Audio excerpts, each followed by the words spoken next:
En este video vamos a ver con mayor profundidad el tema de la replicación del ADN.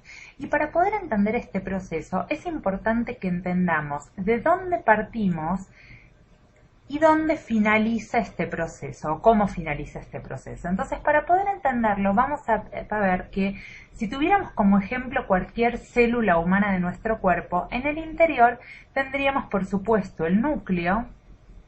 Y dentro del núcleo vamos a tener nuestro ADN. Y como dijimos, el ADN está organizado en 23 pares de cromosomas.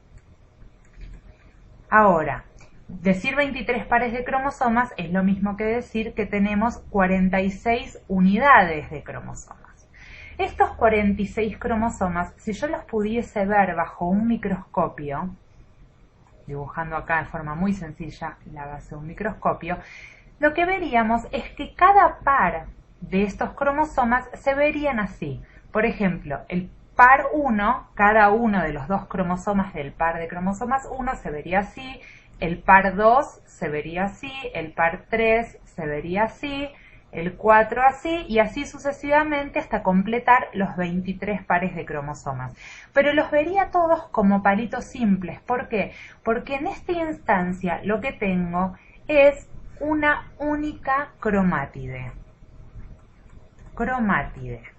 Esto es, si se recuerdan, cuando nosotros hablábamos de cromosomas y los dibujábamos en forma de X o así en cruz, lo que decíamos en que cada una de estas, esta de aquí y luego esta de aquí, eran las dos cromátides. ¿Y por qué se dibujaban así? Porque normalmente cuando uno hace lo que se llama un cariotipo, que es la evaluación visual en el microscopio de estos cromosomas, los hace en una fase en la cual la célula ya tiene las dos cromátides. Pero antes de la replicación, lo que vemos es un núcleo que tiene un ADN donde sus 46 unidades de cromosomas, o sea, 1, 2, 3, 4, 5, 6, 7 y 8 y así hasta 46, todos tienen una sola cromátide. ¿Y qué sucede después de la replicación?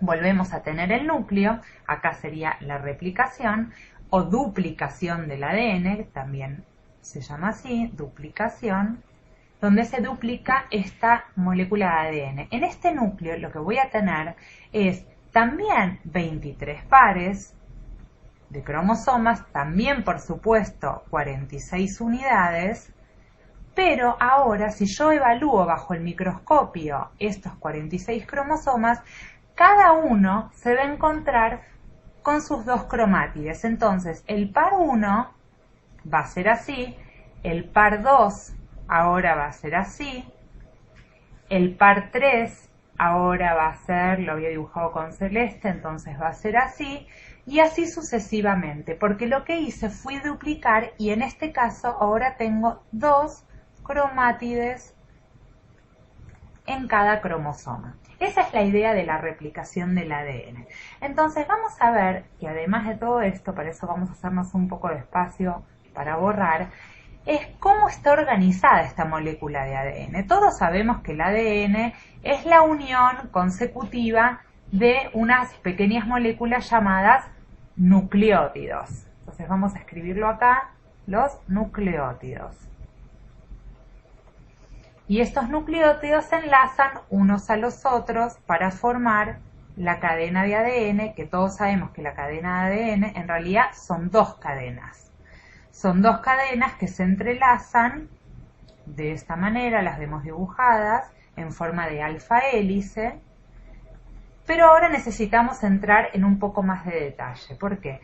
Porque lo que vamos a ver acá es que estos nucleótidos que se van uniendo cumplen un patrón de unión. Los átomos que se unen aquí y aquí, o aquí y aquí, son siempre los mismos átomos. Y para eso vamos a ver este dibujo que tenemos prearmado aquí abajo. Vamos a verlo aquí. Y vamos a ver qué es esta figura de química orgánica que vemos acá. Esto que está acá es un nucleótido. Vamos a ponerle nucleótido 1. Esto que está acá es el nucleótido 2. Si se acuerdan, los nucleótidos estaban formados por una pentosa, que en el caso del ADN es la deoxirribonucleasa. la deoxirribosa, porque acá no está el oxidrilo, sino que hay un hidrógeno. Entonces vamos a ir para atrás y ponemos un hidrógeno. Estas son las pentosas del ADN, la deoxirribosa.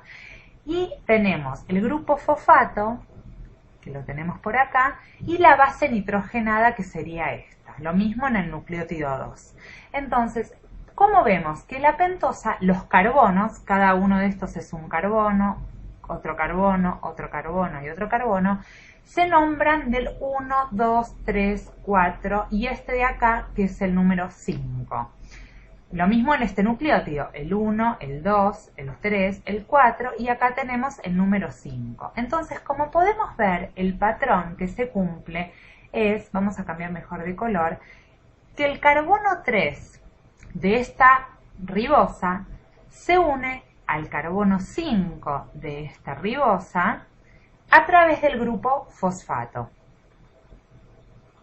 Y siempre es el 3 con el 5. ¿Por qué es importante? Porque habrán escuchado hablar que una de las cadenas de ADN, las voy a dibujar separadas en vez de en forma de alfa hélice. Perdón, voy a ir por atrás porque la voy a hacer con otro color esta. Vamos a poner una rosa y una celeste. Que una de las cadenas se dice que es 3', 5' y la otra cadena se dice que es 5' y 3'. ¿Y de dónde viene esto? Viene justamente de que si la unión es del carbono 3 hacia el carbono 5 y de este carbono 3 a otro carbono 5 y así sucesivamente, entonces esta cadena que se está formando acá es la 3', 5'. Para que sea la 5', 3', que es la complementaria, tiene que ser sintetizada o generada al revés, desde el 5 hacia el 3. Entonces depende de cómo se origina la unión entre los nucleótidos. Pero justamente sabemos que estas dos cadenas de ADN son complementarias. Bien, entonces, ¿para qué nos sirve esto? ¿Para qué nos sirve saber? Porque la enzima de la replicación solamente puede leer la secuencia de ADN desde el extremo 3' hacia el 5'. La otra dirección no la puede leer. Vamos a ver por qué esto es importante. Vamos a hablar ahora sobre todo lo que necesitamos acerca de la replicación. ¿Qué es lo primero que tiene que ocurrir? Nosotros dijimos que el ADN, entonces, vamos a dibujar una de las cadenas, vamos a dibujar la otra, está súper enrollado, está bien compacto y para que se pueda replicar necesito que esto se relaje.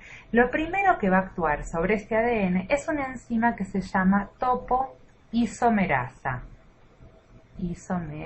La topoisomerasa son enzimas que se ocupan de romper en algún lugar una de las hebras del ADN para relajarla y poder desenrollarla.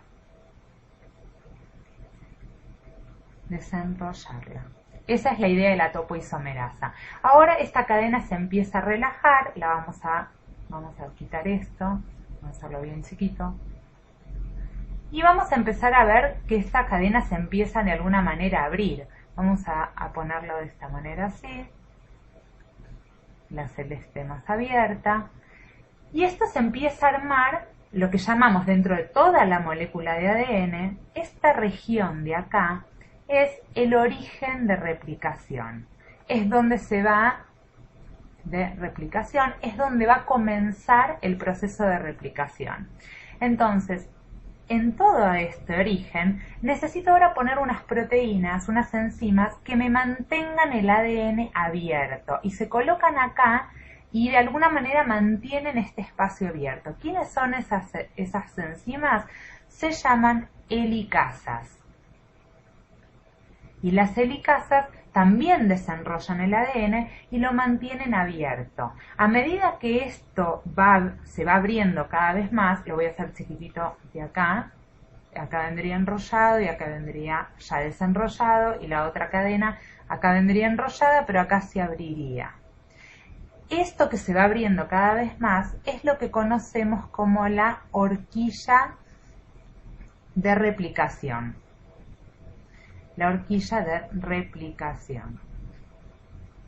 y es muy importante para este proceso. Pero olvidémonos de esta parte y vamos a seguir con esto. Vamos a ver qué es lo que empieza a pasar. Si esta es toda una horquilla, vamos ahora a dividir esto a la mitad para poder entender este proceso, y ahora vamos a hacer un dibujo grande de solo la mitad de la horquilla. Entonces vamos a ver que acá al principio estaba enrollado y ahora se abre. La otra cadena apenas enrollada y ahora se abrió. Y vamos a ver qué es lo que pasa. Ahora que la cadena está abierta, la que puede venir a ejercer su función es justamente la enzima de la replicación. ¿Que quién es? La ADN polimerasa la 3, la ADN polimerasa 3, porque hay varios tipos y cada una cumple una función diferente. Esta ADN polimerasa es justamente la enzima que va a empezar a agregar los nucleótidos nuevos, que los vamos a dibujar acá. Acuérdense, tenemos los deoxinucleótidos, los 4 tipos que tienen, justo puse otros colores diferentes. Bien, que tienen las bases nitrogenadas adenina, timina, citosina y guanina. Entonces los van a ir incorporando esos nucleótidos sueltos para generar la nueva cadena. Y volvamos a lo de 3', 5'. Esta podría ser la 3' que termina en 5', y entonces esta sería la 3' que acá termina en 5'. Dijimos que eran complementarias. Y dijimos que la ADN polimerasa ahora tiene que empezar a ir leyendo. Y tiene que leer y fabricar la nueva proteína. Entonces, ¿cómo lo va a hacer? Se va a posicionar acá, porque yo les dije que lee desde 3' hacia 5' y genera la nueva cadena justamente en la otra dirección, de 5' a 3'. Entonces, ¿cómo lo va a hacer? Va a empezar a generar todos estos nucleótidos, los va a enlazar para generar esta nueva cadena de ADN hacia acá. Perfecto. Y entonces incorporó estos nuevos nucleótidos y los colocó. Ahora, tenemos que seguir con el nuevo fragmento. Si dijimos que el ADN polimerasa solo lo hace en esta dirección, 5' a 3', entonces ahora la nueva cadena, la vamos a dibujar en rojo, viene así. Pero ¿qué pasa? Acá estaba puesta la helicasa, ¿se acuerdan que mantenía abierta la cadena? Entonces ahora lo que tenemos que hacer es, ¿qué pasa si yo me corro esta helicasa hacia atrás? Para eso vamos a irnos hacia abajo y vamos a dibujar ahora de vuelta la cadena. Vamos a ver esta parte enrollada, ya se abre mucho más la cadena, esta parte enrollada, mucho más. La helicasa ahora se corrió para atrás, antes estaba más o menos acá y se corrió hacia allá. Y habíamos dicho que con rojo teníamos la cadena que estaba siendo sintetizada así, y no me acuerdo con qué color la habíamos hecho, pero vamos a hacerla en verde, la que se había sintetizado así. Entonces esto es 5', 3', 5', 3'. Estamos hablando de las cadenas nuevas. Entonces ahora, si esto es 3' y la cadena vieja era 5', acá 3', 5'. Ahora, si la helicasa ahora de nuevo tiene que venir a posicionarse, fíjense lo que pasa. Si siempre va de 5' a 3', no hay problema, se viene a poner acá y sigue copiando. Pero ahora, ¿cómo hace? Si acá yo no puedo seguir, se tiene que venir a colocar acá y entonces volver a copiarla para allá. Y entonces esta me quedó toda continua, porque las flechas van todas continuas. Esto se borra y queda todo continuo. Pero ¿cómo hago en el caso de la...? Esto es justamente lo que se llaman los fragmentos de Okazaki. Y es la cadena discontinua. En el próximo video vamos a seguir hablando de cómo se genera o cómo se termina de generar esta cadena de ADN, porque ahora nos quedamos sin tiempo. Así que te espero en replicación del ADN avanzada número 2.